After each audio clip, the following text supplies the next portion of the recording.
own Ayurveda practice, Ayurvedic Footprints. She is an engineer by profession, MBA with an extensive corporate background. She writes on Ayurveda for Kerala Ayurveda. She writes for even for Art of Living, Shri Shri Tattva. She also conducted a number of community presentations on Ayurveda principles and disease management. She volunteers for Art of Living, BSA, WWF, and other non-profit organizations like ICC Tri-Valley for seniors. And today she's going to talk about Ayurveda for a changing season. You know, now we are into uh, uh, this is spring now. So, Anuradha ji, welcome. And I'm sure we all can be benefiting from you today again. This is our second session. Unmute yourself, Anuradha. Thank you so much, Veena ji. Thank you so much, Agarwal uncle and everybody. I'm so grateful to be back here. And I want to jump straight into my presentation. If that's okay, I'll share my screen.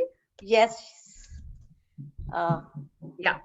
So basically, everybody here knows about Ayurveda. And, so that introduction I don't need to give. But anyway, I thought let me, talk a little bit about Ayurveda and natural rhythms. And let's begin once more, just to recap, what is Ayurveda? So we know that it's a Vedic practice, right? It's a holistic practice of mind, body, spirit. And we know that, Ayu is life and Veda is a science. And in India, it is a form of medicine. Just like in America, it is a form of complementary medicine. In India, it's actually being practiced, being revived. There are hospitals, there are clinics, and currently in the COVID crisis, it's really helping a lot. 2/3 of the clinical trials in India are in traditional medicine. And many people are finding, with the crisis that especially if they have mild or, they are asymptomatic or just for prevention, they find that it has helped. Of course, I mean, I pray that, we get over this second wave. I know a lot of us have friends and family that are affected. And, my heart goes out to them. But I just want to emphasize, a year back, I was talking about how we don't have communicable diseases, right? We just, have more lifestyle-based disorders.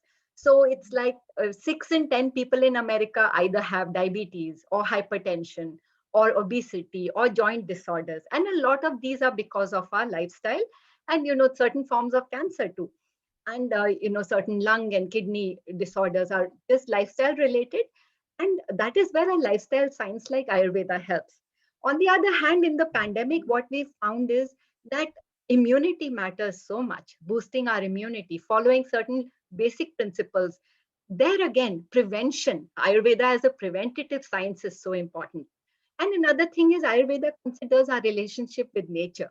It considers our relationship with ourselves, our family and community. And that is very important. And, it also has a very, very robust disease management protocol. So it's not just about prevention or lifestyle, but, of course, we talk about the nutrition, we talk about yoga and herbs, meditation. There are some very robust therapies, very strong formulations, very good targeted formulations. In fact, one Ayush that is called Ayush 64, which was used in malaria, that just cleared a clinical trial, same clinical trial that all Western medicine drugs also go through. It cleared a clinical trial this recently, few days back, for the treatment of mild and moderate COVID. So you see, besides that, there are various therapies. Like we do, what is called Shamana is just through lifestyle modifications and herbs. And then we do Shodhana, which is cleansing. So those are very powerful. You may have heard of Panchakarma. You may have heard of, you may have seen Shirodhara, where, that warm oil is being poured on the head. Normally, that's what we associate with Ayurveda. But of course, if, in India, we know a lot of people do nasya in the morning, and where we insert some drops of oil in the nostrils. And the fact is that Ayurveda is so scientific. Studies have shown that it penetrates the blood-brain barrier, which psychotropic medication does. So just that's just a background. Even the definition of health in Ayurveda, which I went over last time, but just to recap, even World Health Organization says that, is health just the absence of disease? No, it's a state of complete mental, social, and physical well-being. Similarly, in Ayurveda, we say swasthya is to be centered in the self, like strong, centered in the self, mentally, physically, emotionally. And the definition is samadosha, sama agnishcha, samadhatu malakriya. Prasanna atma indriya manaha swasthya iti abhidhyate, which is like everything, our dhatus, which is our tissues, our doshas, and I'll talk a little bit more about it, and our agni, which is our digestion, our metabolism, everything should be good excretion, and our mind should be pleasant. Now, I want to again recap what immunity is, which we discussed in the last talk. So in Ayurveda, we talk about immunity in a very broad way. We don't say it's just, resistance to fight disease, but it's prevention. Then, we have to ensure that a disease does not progress. It doesn't become too severe. And like in modern medicine, we talk about natural immunity, which we, get at birth, and then acquired immunity, which we get through, let's say some people who have COVID, we say, okay, they have acquired immunity, or through vaccination. In Ayurveda, we talk about three types of immunity. And, the reason I'm mentioning this is that's where, seasonal changes come in. So we talk about Sahaj, which is the immunity which we acquire at birth, which is why, we give so much importance even before conception or to pregnant women, their diet and everything, right? And then we talk about allergy immunity, which is chronobiological. Now, according to psychology today, Ayurveda is the first known medical science which talks about biological and circadian rhythms, right? Like in the day, our like our biological clock changes. And in fact, for asthma medication, for instance, today's World Asthma Day, we give it in the night because that is when cough predominates. That is when it's very likely that somebody would have an asthma attack. So this is something that is acknowledged in modern medicine, always known in Ayurveda, right? So similarly, in certain seasons, our immunity declines. Now, before spring, a lot of us, Ayurvedic practitioners, we got together and we said, this is a tough time. Like a lot of us talk about seasonal illnesses, right? We say, "Arey, flu ho jata hai," there's flu or seasonal allergies. We knew it would be a tough time for COVID. We just did not anticipate. A lot of other factors went wrong in India. But similarly, like some kids are very susceptible to diseases, or at certain ages, like hyperacidity is more common in the young people because that is pith time, right? So that is Kalaja immunity. And then Yuktikrat immunity is what gives us hope that we can acquire immunity through changes in our lifestyle, and through changes in our nutrition, through following, the cycles of nature. And then there is a concept called Ojas, which is our vitality. Now, it is based on the, basically the net result of the digestion and metabolism of all the tissues. So that is why digestion is considered so important in Ayurveda. They say, okay, if your digestion is not optimal, then your immunity declines, then your life force declines. So pay attention to that. Now, everybody talks about Prakriti, body constitution. So what is it comprised of? At birth, we are born with a certain Prakriti. So it could be a certain combination of Vata, Pitta, or I mean, two doshas, or you could be predominantly Vata, like my son is predominantly Vata. So there are 5 elements, they combine to form these doshas. So Vata is a combination of air and ether. Pitta is a combination of fire and water, right? We say pit hai, like there's a lot of fire in that person and it may show up as rash or anger. That is the energy of metabolism, right? Vata is the energy of movement. So you'll find like people with Vata, they're very restless. It's in a state of imbalance. In a state of balance, they are very creative. Kapha is a cohesion energy, which is a combination of earth and water. And the people that are kapha, they are very loving, they're, laid back, really, in customer service, we always like to put them ahead, because if somebody is yelling, they'll be just calm. Is like the intellectual people, and they'll be like the heads of companies, and and then vata, this is just a little broad idea, but vata is like the creative, they like to dance, they like to dream, those kind of people, right? So we see that we have all these qualities, right? But some predominate, and then some dominate at different times of the day and different times of the year, and just the awareness of that helps us change our routine. So let's talk about this. That Pitta dosh, for instance, it means good digestive fire, but when it is in excess, it can cause hyperacidity. Excess vata dosh can cause constipation. It can cause dryness, right? It becomes very like air, like very dry, and anxiety, restlessness, right? So now these are the typical constitutions like vata. They are thinner, like little nervous, very active, and but sometimes they get fatigued. Sometimes they are very energetic, and they feel very cold easily. Pitta, they are medium built, very intellectual. They can get irritated. They're very goal oriented, and kapha people like generally tend to be a little heavier. So we say it's okay. We don't generally bother so much about weight, we bother more about health. We tell people, you may be like this, this may be your tendency, so this may be your affinity, tendency, structure, and function. This is what the doshas govern. So they tend to be very compassionate, also very loving people. Now in Ayurveda, that's the other thing. We see that there are three pillars of health: ahar, vihar, and nidra. And basically, sleeping enough, right? Which is something that nowadays world has become so productive or so focused on productivity. We say, don't worry about sleep. You just have to have an output. And it's become so stressful. In fact, WHO said there is an epidemic of stress in the 21st century, and that impacts immunity. So sleep is so important, right? So nidra. Then ahar is nutrition, of course, and the proper nutrition for everybody. There is a different kind of requirement. And then vihar, which is a balanced lifestyle. So it should have some exercise in it. There should be some yoga. There should be a routine that we follow. All these things which we used to really honor earlier, but we don't right now because life is so stressful. And that's something we have learned in the pandemic again. Like Dr. Frawley, he's a Vedic scholar. He won the Padma Bhushan, and he said that the physical and psychological immunity of the world declined. And that is a reminder to us. So now, talking about spring, Ayurveda is in tune with nature, right? So we talk about Dinacharya and Ritucharya. Dinacharya is what should your daily regimen be like? And most of the elders, most of us, we have seen from our parents that they follow a very nice routine. Like in the morning, they will get up and, they meditate.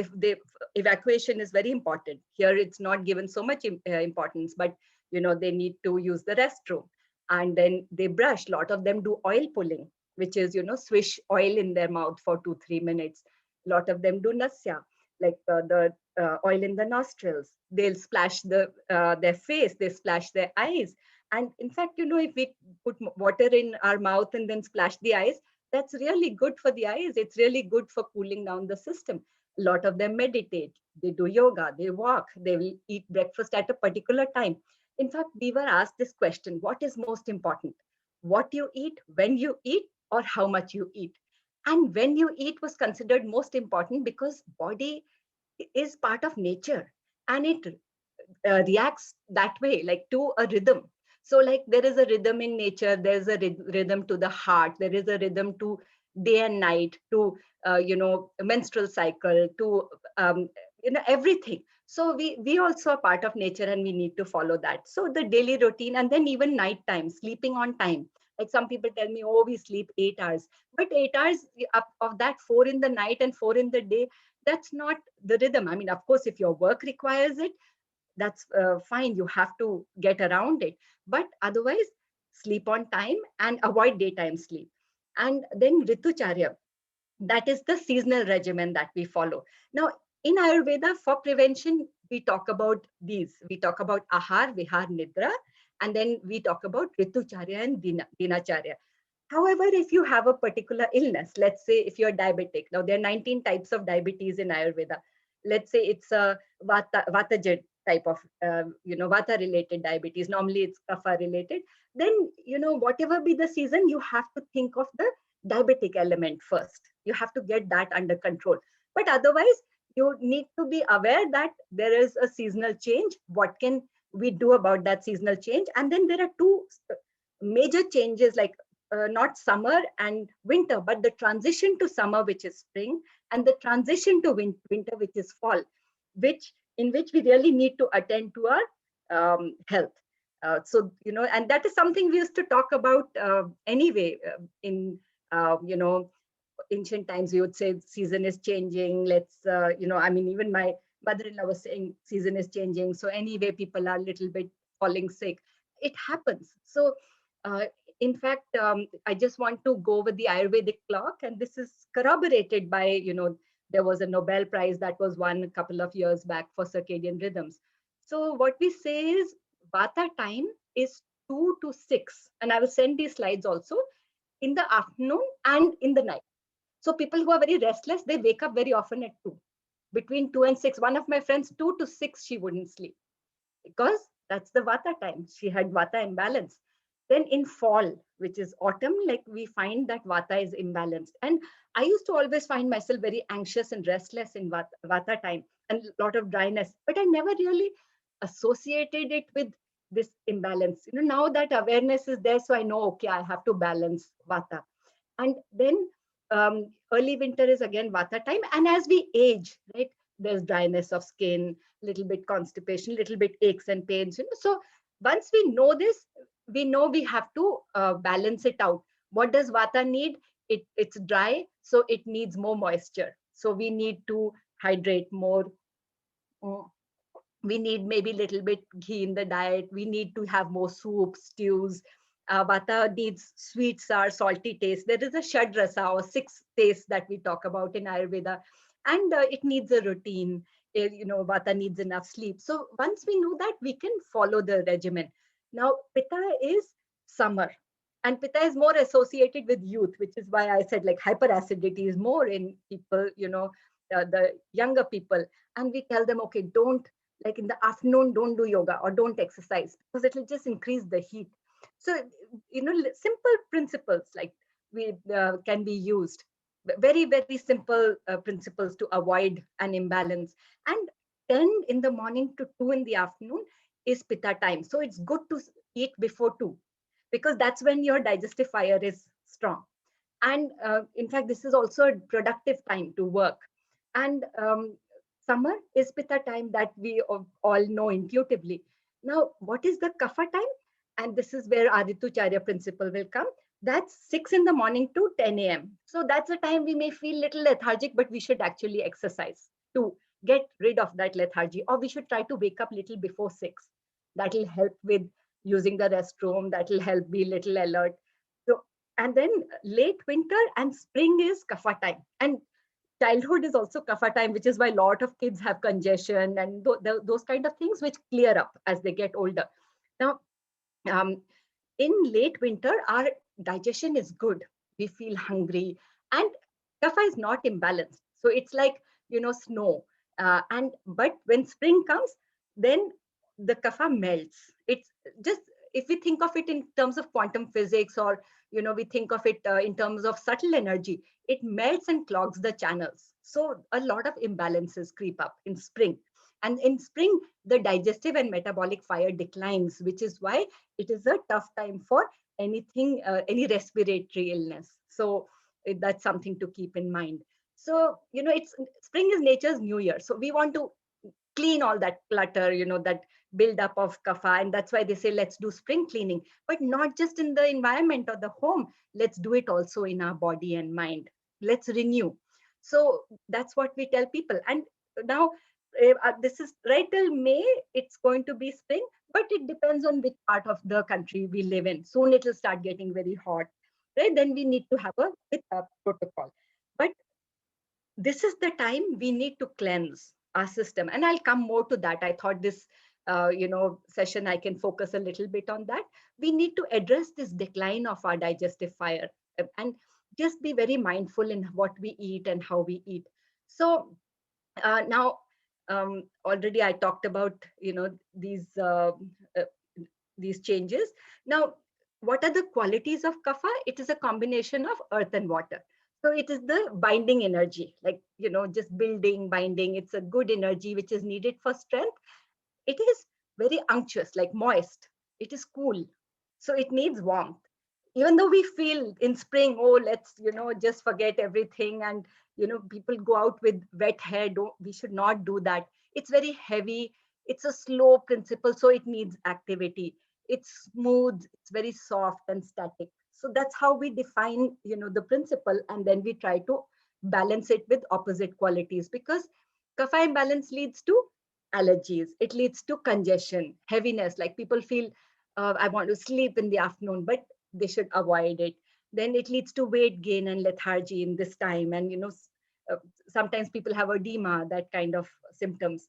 So the principle is, like I said, if now we take something, like we take too much oil, like increases like, it'll increase kapha. We can reduce the oil intake a little bit now. Then, just as an example, and then we have to balance with opposites. So the opposites are light, warmth, dry, and mobile. Mobile is like, basically, we want to be more active, for instance. Then the principle is very heavy. We want light. And how can things be light? Either through our diet or through exercising more, through more yoga. It's very cool. So we want warmth. Where can warmth come from? It comes from our diet. It comes from the spices we have. It comes from just not exposing ourselves. Of course, we don't need to, be like uh, really feeling hot, and but not exposing oneself to cold winds and cold weather. So the spring routine is to sleep enough, but not too much, right? 10 p.m. to 6 a.m. is fine. But daytime napping we avoid because it increases kapha. And exercise, so even yoga can be more active, but we have to be very careful about any injury we have. So the pranayam that we do that can be like heating. So Kapalbhati, Bhastrika, and then, Surya Bhedan, which is like right nostril breathing, Nadi Shodhan, or balancing, Brahmari. Asan that we do, it can be a sun salutation, warrior, triangle, and the twists also. Why? Because they increase the Agni. And just snapping out of that routine which kapha builds in. And even dress in bright clothes in spring, which is an Indian tradition. Even Holi is full of colors. So and eating regular meals is important, and lunch should be the main meal. Like, this is a time we eat a little lesser, and dinner we eat a little early. So and daily regimen, tongue scraping is good. Oil pulling, I talked about. Nasya, having local honey helps with seasonal allergies, and having lemon, with water, if it suits you. Like, for some people, it doesn't suit. On an empty stomach, to have warm water is good. Honey is actually kapha scraping. It is kapha reducing.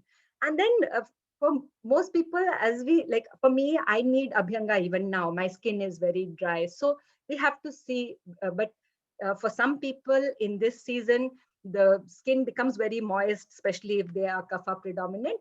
Then they can do a dry, herbal paste. They can use besan and trifla, that kind of, and just an amlaki. Or, some people even do a dry scrub with silk gloves.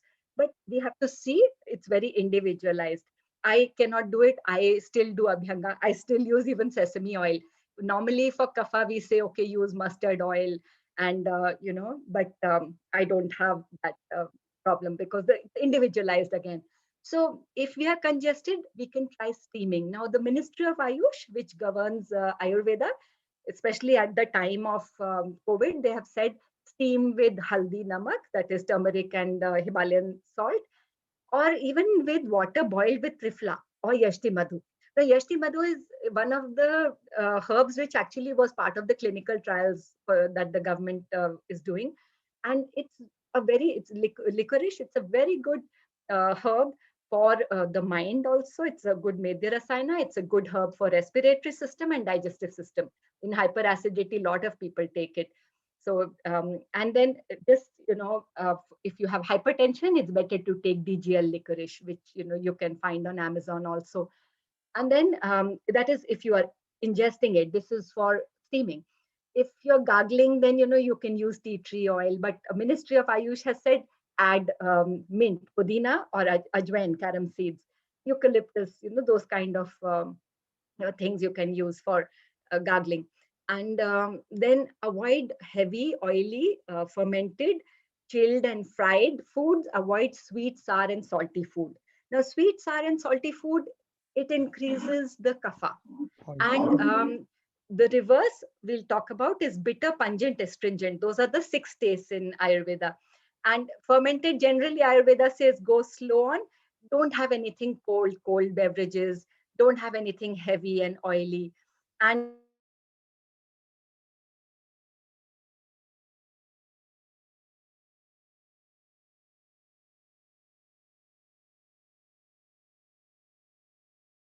this is a very heavy principle that there are a lot of berries, greens. So those are good.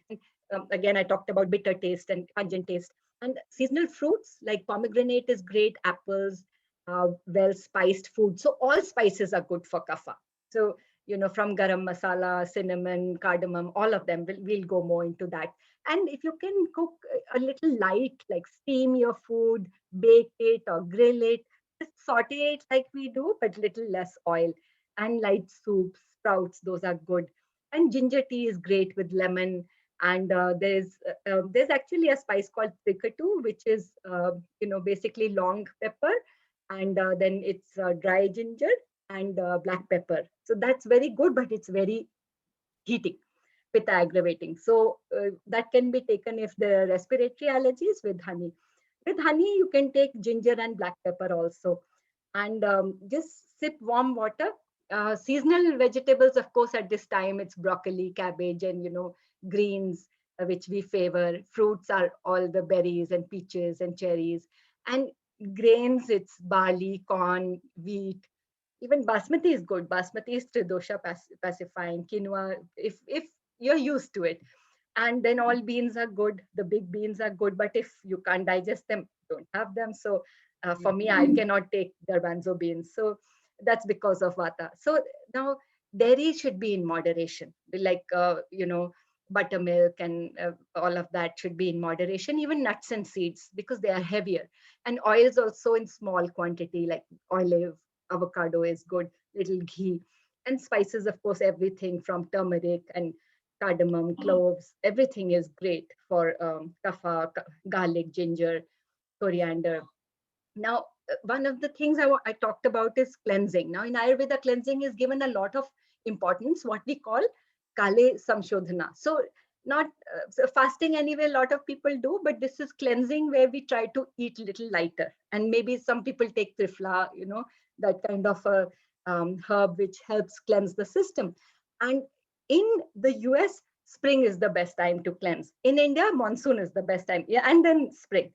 So, according to the root text, Charak Samhita, it says that not only does it prevent the current symptoms from building up, it prevents future problems also. That's the beauty of doing these kind of cleanses. And some of them can be done, they're done with Ayurvedic practitioners where they do a lot of therapies. They'll do Abhyanga, they'll do Basti, they'll do in India, Vamana, like, therapeutic vomiting, which is best for kapha, but not allowed in the US. We cannot allow it in the US.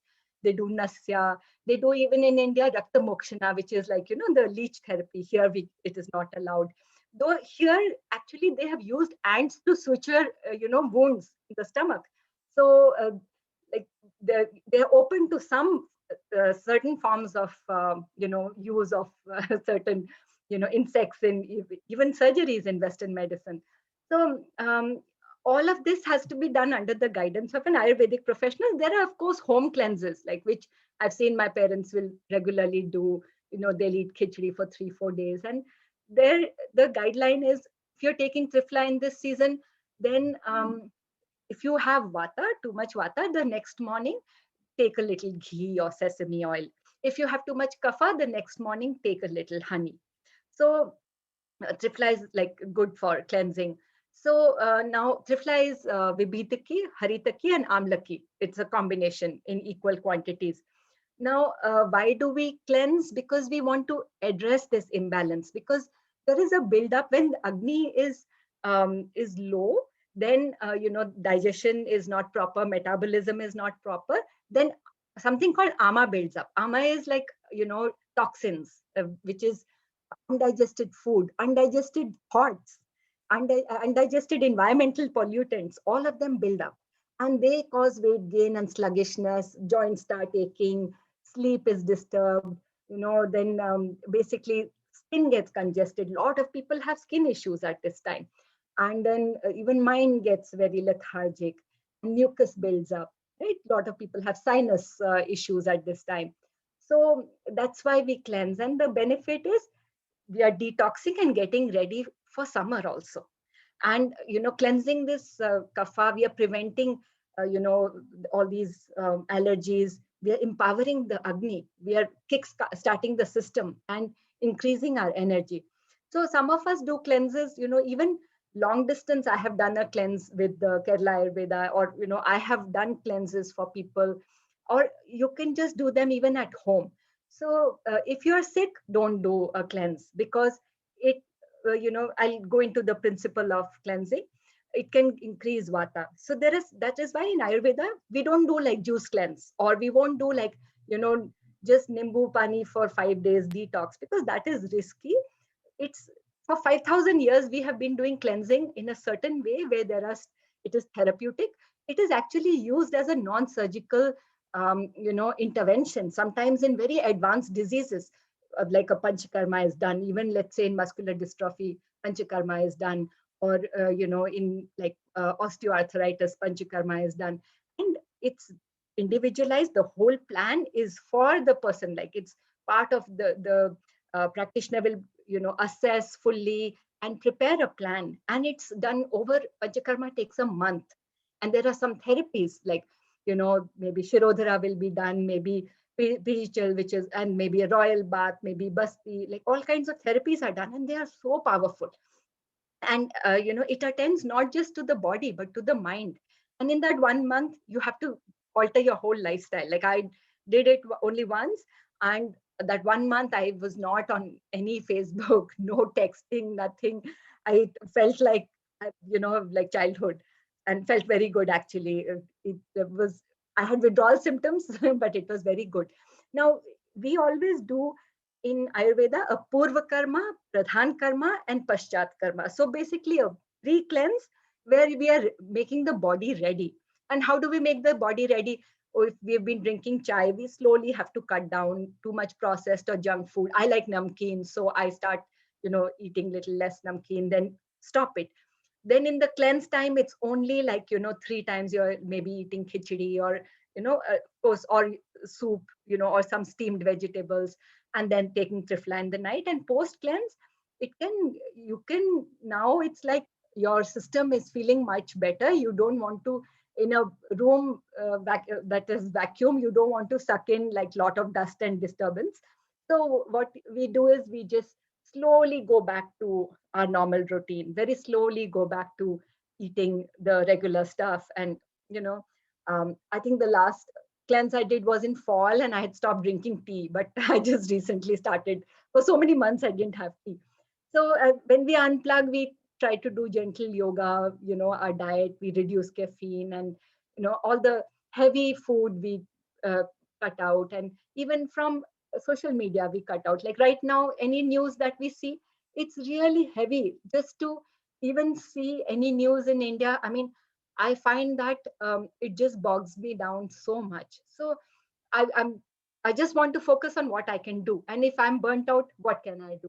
So that's the thing, to just minimize that stress, unplug. And then herbal tea lot is encouraged, like ginger tea, whatever suits you. For some people who have hyperacidity, even ginger doesn't suit. So then we say, okay, is dry ginger better? Because when we classify dravyas, like their qualities, we look at something called post digestive effect, which is vipaka. And for dry ginger, it's sweet. So dry ginger does not cause the same hyperacidity that if people are already prone, they could have from ginger. Otherwise, ginger is wonderful for almost everybody. And then the other option is, if you have hyperacidity, then you can have CCFT. That's become very famous now. It's cumin, coriander, and fennel in equal quantities, like 1 teaspoon each. You can take that and boil it in maybe 4 cups of water and sip that during the pre-cleanse time. Then, you can also add little light ghee in your food. That's internal cleansing. And then externally, you can do a little light, olive oil or dharini oil or mustard oil massage.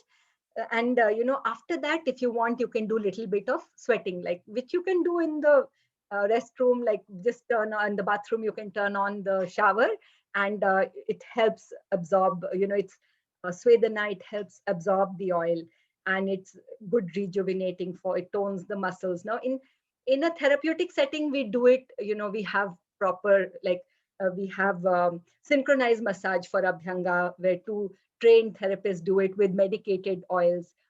Actually, we can't say medicated at this point. I have to say that Ayurveda, not being a licensed practice, anything I say does not replace medical advice. So, and however, we have a special apparatus for different types of Svedna.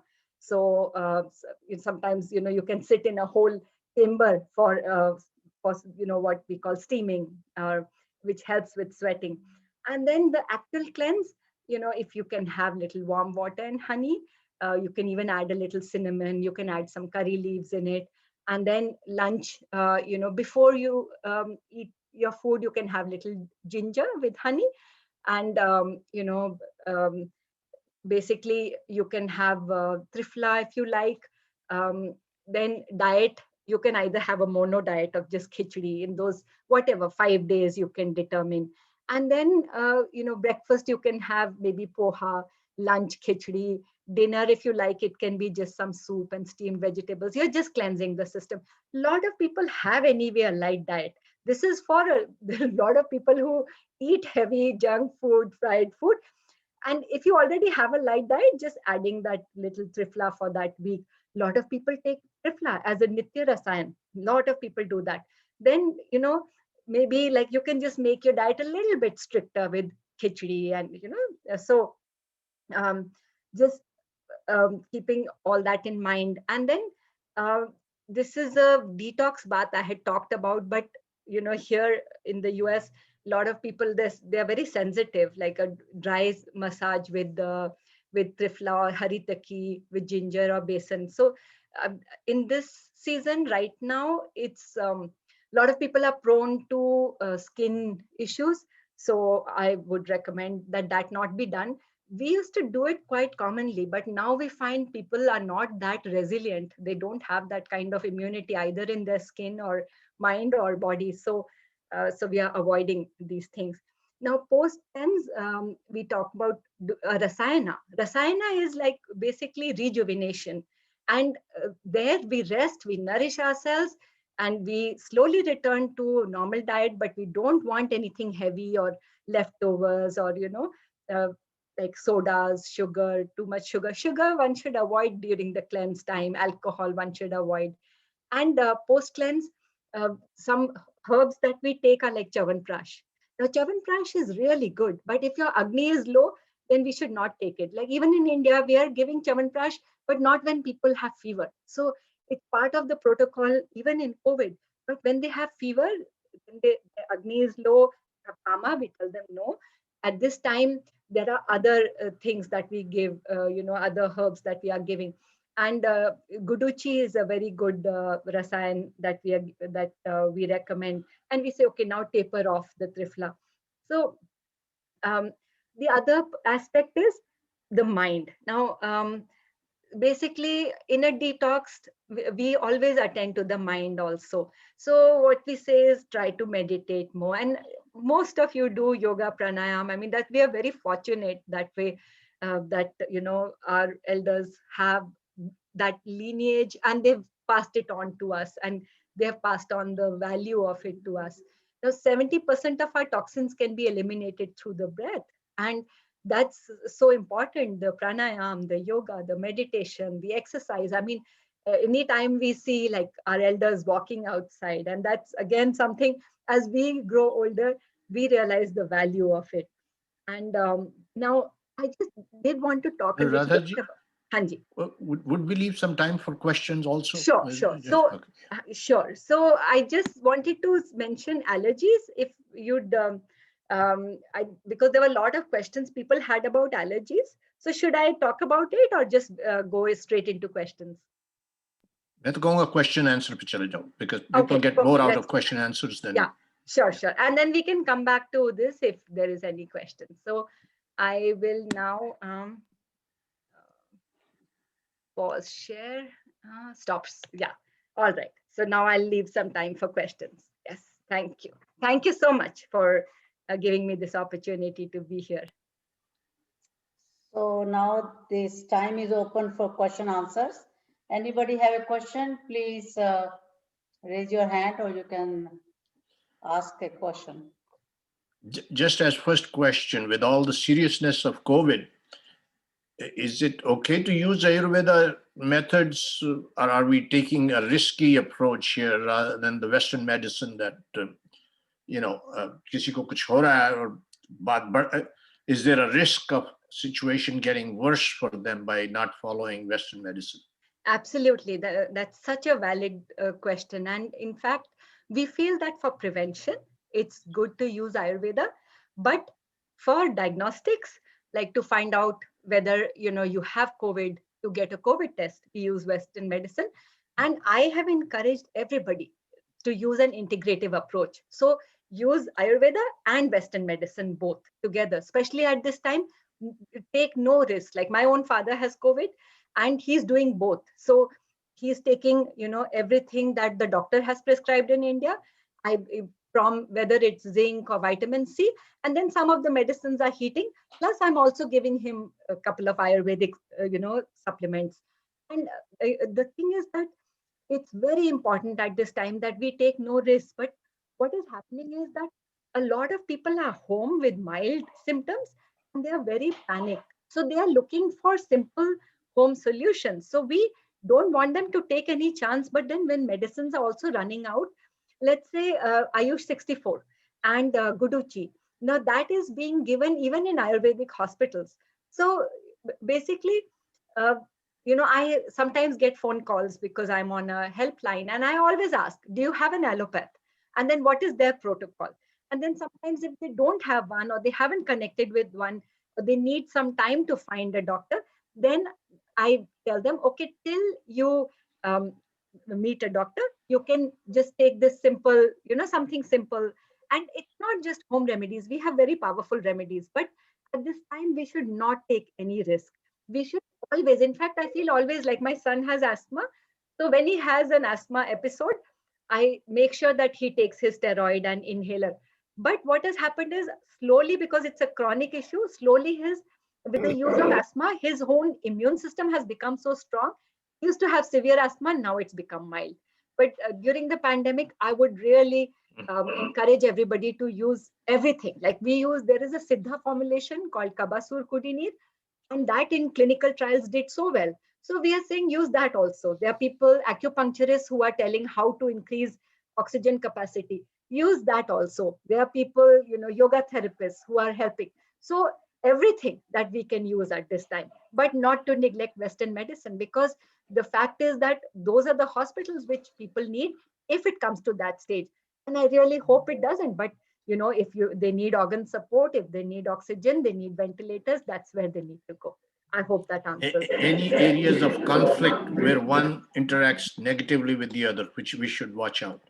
Yes, absolutely. So that's also a very good question. So the thing is that if we, very often what happens with Western medicine is it can cause a lot. It's very heating. It can be antibiotics, like they can cause diarrhea or they can cause, so in those cases, there are certain formulations that we recommend after the whole treatment. And generally it's good, like suppose you're taking any form of allopathic medication, wait for half an hour before taking an Ayurvedic medicine. Also check with the Ayurvedic practitioner, is there any interaction? Because we want to make sure there is no drug interaction. Like there was this drug, there was actually, it's in Western system, St. John's wort, which a lot of naturopaths were saying for depression. But the fact is that for people that were already taking depression medicine, it was too much. It was making them hyper. So we have to, so we have a whole list of medicines and their interactions. So that we have to be very careful about. So absolutely, we have to take full care of that. Thank you. Thank you. So, Anu, I have a question. One could have a Vata, Pitta, and Kapha body. Only one person could have all the three? Yes, absolutely. So that's very rare. So actually, many people have two doshas dominating. There are some people who have only one dosha, and very few people have all three doshas dominating in their prakriti. So prakriti is the constitution, vikriti is the imbalance. So sometimes if we have all three doshas in the prakriti, that's a very healthy person, and normally even mentally very healthy. Like some of their very realized souls, we say, okay, this person is basically, this person is basically tridoshik. So yeah, it can happen. Now in an imbalance, when all three doshas go out of balance, that is actually risky. There we say sannipatika rog, like that's the stage of COVID which is severe, for instance, where vata, pitta, kapha all are out of balance, where pneumonia has set in. So normally it starts as vata kapha stage, which is a respiratory illness. If pitta is also involved, then pneumonia, the yellow sputum, all of that sets in. So that's the riskier stage when all three doshas are aggravated. Okay. Deepa Vaswani has a question. Deepa? Yes. Yeah, I have a question. How long we can take the Triphala? So triphala, normally we say that the way the triphala is made, it's normally, on top of a iron, pot, that triphala is, that paste is made. And that paste can be taken for like a few weeks, but we keep making that paste and use it for up to a year. So we allow, like it's called a Nitya Rasayan, daily Rasayan, for up to a year and then give a break.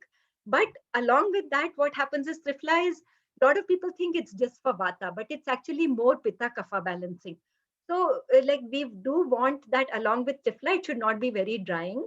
So you can take a little ghee after a few hours, or little sesame oil. If there's a lot of kapha, then you can take a little honey. But it's a very, very powerful, I mean, everybody uses triphala, I think. Yeah. Good. Oh, thank you very much. What is the best time to take triphala? In the night? So a lot of people take it in the night. Some people who wake up at 4 in the morning, actually, like my father, they take it then.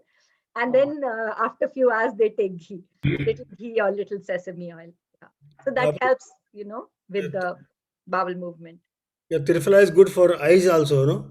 Very good for the eyes. It's so good for the eyes. It's used even with cancer patients. It's used like in oral hygiene. Like I was telling my father, his gums are bothering him. So just triphala, use in the, like paste in the gums. It is so soothing. Triphala and Yashti Madhu. Even just triphala, it is so soothing for the gums. I cannot think of any, system that it doesn't help, whether it is the respiratory or digestive system, the eyes, it is so powerful. In fact, even a triphala wash, like it has to be prepared very carefully, but a triphala wash is done, for macular degeneration, for the eyes. So absolutely, yeah, that's true. Yes. So what is Triphala Google good for?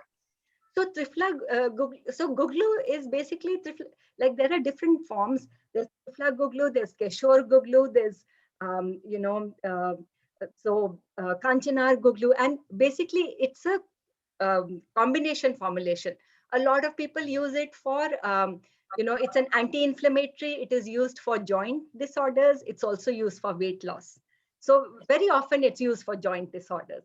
But a lot of these formulations are very robust. So what happens is that depending on the stage of the disorder, so because Ayurveda is individualized, so let's say we spend 1 hour, we check the nadi, we check, we are not treating like, let's say, osteoarthritis. We are treating not the rog, but the rogi. So we want to see everything that is happening with the rogi at the rog avastha, at that particular stage of the disease, what works. And that is why we have like a million ways to manage one disorder. So like for some time we may give, it's not like one antibiotic for everybody.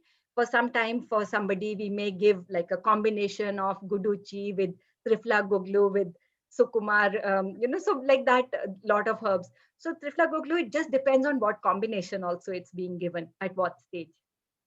So if you're just taking Triphala Google, it is good for your joints, for your stomach, and just overall immunity. Right. And but the thing is that I think between Triphala Guglu and Keshore Guglu, for instance, I mean the very word Keshore Guglu, when it is added, it's really good even for kids. It's a little gentler formulation. So some of these formulations, they may not suit everybody. Oh, so, I see. Yeah. So we just want to make sure that we don't self-medicate, because like Keshore Guglu, for instance, it's good even for cough. It's being given right now. We are even giving it in the stage of pneumonia and COVID. And it's also good for joints. So they have very diverse uses.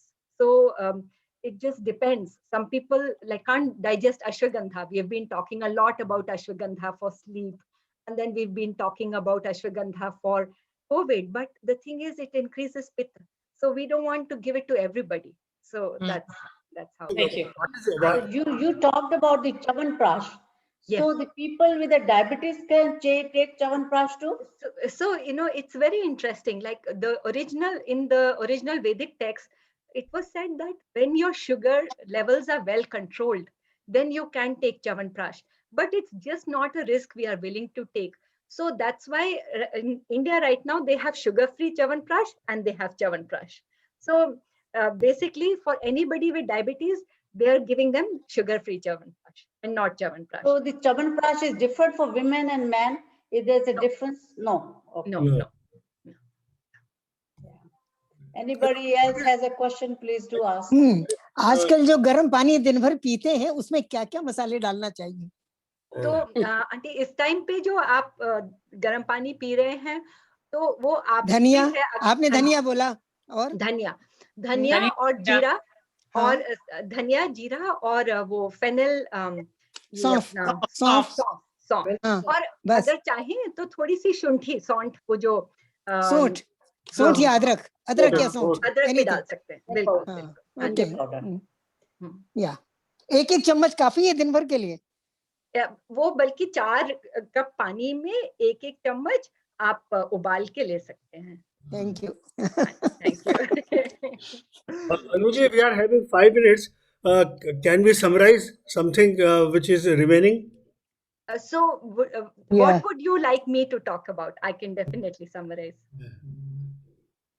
Is there आपका एक topic रह गया था ना? You were saying that. Yeah, I wanted to talk a little bit about allergies in this season. Yes, please do talk about that. Yes. Okay. So because like, okay, let me go back to my, So allergies, see, basically what happens is, let's say in a room, people have, somebody is sneezing, there are flowers, somebody is sneezing, somebody is fine, somebody has asthma. So it's not the fault of the flowers, it is our own immune response. So like a pipe, if we force water through it, whatever is the weak bend, it bursts. For some people, it's the weak system is the digestive system. For some, it is the respiratory system. So our genetics makes a difference in allergies. Sometimes it's our diet and lifestyle, sometimes even trauma.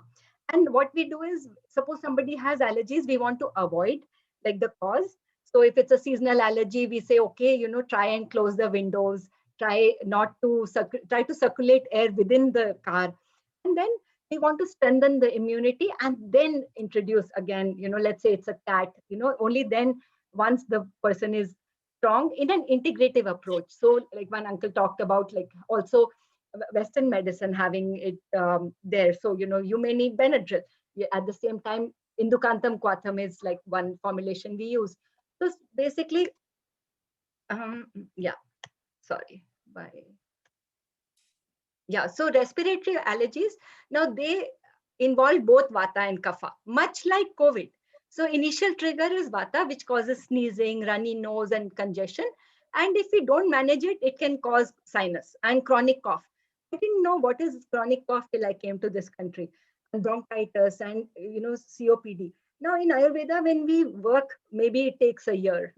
Sometimes it can happen very quickly also, the improvement. Slowly we are trying to dial that back. So how we manage it is we said, don't expose yourself to cold. Children used to laugh. Now that they listen, when Nana Nani would say, but or Dadi would say, but basically that's the thing for cough. Don't expose yourself to cold. Don't, if you shower, do a head shower, dry your hair, avoid yogurt, avoid ice creams, cold salads, cold drinks. Don't expose yourself to the allergen.